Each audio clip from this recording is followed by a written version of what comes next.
In the last 2 weeks, we learned the name Tricia Newbold. Now, Tricia Newbold is the whistleblower who was working with the group that was in charge of determining whether or not someone in the White House could get a top secret security clearance. She went and spoke to Congress last week and told them, hey, we said no on about 25 of these security clearances. Then they came back in and said, oh, hell yeah, they're getting their security clearances, even though they are a threat to national security. Tricia Newbold was a whistleblower from basically within the White House itself who decided to speak to Congress. And as that issue is unfortunately already dying down, even though it hasn't even been resolved, Democrats want us to know that they have, quote, dozens more whistleblowers that they are actively working with from the Trump administration who are talking about all sorts of malfeasance that has taken place inside of the Trump White House. Now, here's the thing. It is not unusual for whistleblowers from the federal government to start talking to members of Congress. That happens constantly. But the rate at which whistleblowers are coming forward wanting to speak to Congress is unprecedented at this point. They had said that prior to the 2018 election, they would have maybe 3 to 5 people per week coming up to them saying, hey, I was in the administration, I am in the administration, I have some things I would like to tell you about because I believe that bad things are happening. So 3 to 5 prior to the 2018 election. Once Democrats took back to the House, that number has actually jumped up to, in some weeks, 15 whistleblowers coming forward in a single week to say, hey, there's some crap happening over here that you guys need to know about and you guys need to investigate. That's how bad things are in the Trump White House. Now, unfortunately, we do not yet know what any of these other whistleblowers are talking about. These could be other whistleblowers who do not know that the previous whistleblower had come forward talking about security clearances, and half of them could be wanting to talk about that because they also witnessed it. Fair enough. Some of these people could easily be disgruntled employees, former employees, who are mad. They actually see that a lot in Congress, regardless of which party is in power. Even Republicans admitted a lot of the whistleblowers that come through there, their stories, their complaints lead nowhere because it was just a disgruntled employee who wanted to get back at, the people in the White House who fired him.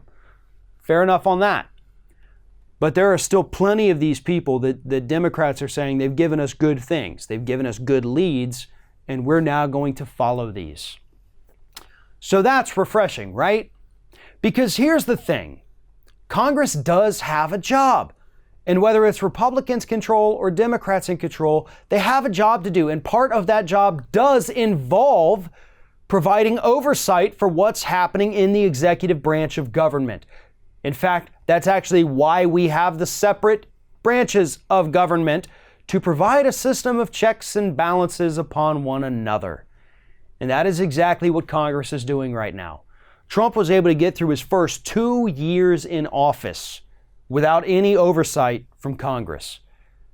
They laid down on the job. They ignored what was happening in the White House, but those days are over. And that's why the number of whistleblowers is increasing, because they knew it, they saw it, that Republicans weren't going to do anything about it. But they know Democrats who dislike Donald Trump with a very intense passion, and to be honest, it's hard to blame them for that.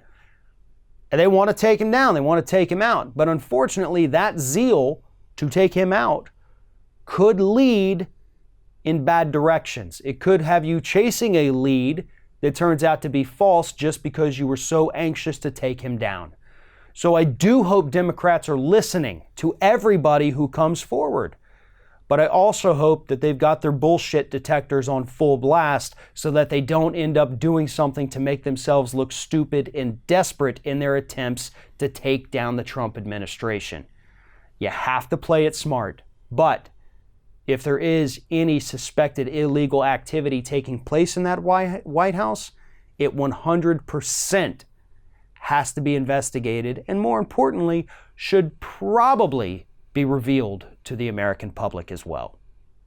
One of our video sponsors today is Simple Habit. Simple Habit is a program that offers you multiple different types and styles and lengths of guided meditations. And right now, Simple Habit is offering a free 7-day trial to our Ring of Fire audience. Just go to simplehabit.com/Ring of Fire to sign up for your free 7-day trial. Now, the scientific benefits of meditation have been proven time and time again. It helps reduce anxiety, it reduces stress, it helps alleviate pain, it can help with depression, and it's an overall good way to help regulate and learn to control your emotions, according to scientific studies. Now, me personally, I have trouble falling asleep at night. I have a lot of thoughts running through my head, and it's been difficult for me to find a way to kind of relax, calm down, and push everything out of my head. So I've actually been using Simple Habit recently. I've been using one of their guided meditations that you use before you go to sleep. And I can't tell you how much this has helped me. It's calming, it's relaxing, and it allows me to finally fall asleep. And there are all kinds of guided meditations available. There's some for the morning, for afternoon, when you get home from work, taking a break from work, relaxing on a weekend day. There's all kinds of things for you to try. So remember, just check out simplehabit.com/Ring of Fire. And right now, all of our viewers can get 7 days free. simplehabit.com/Ring of Fire.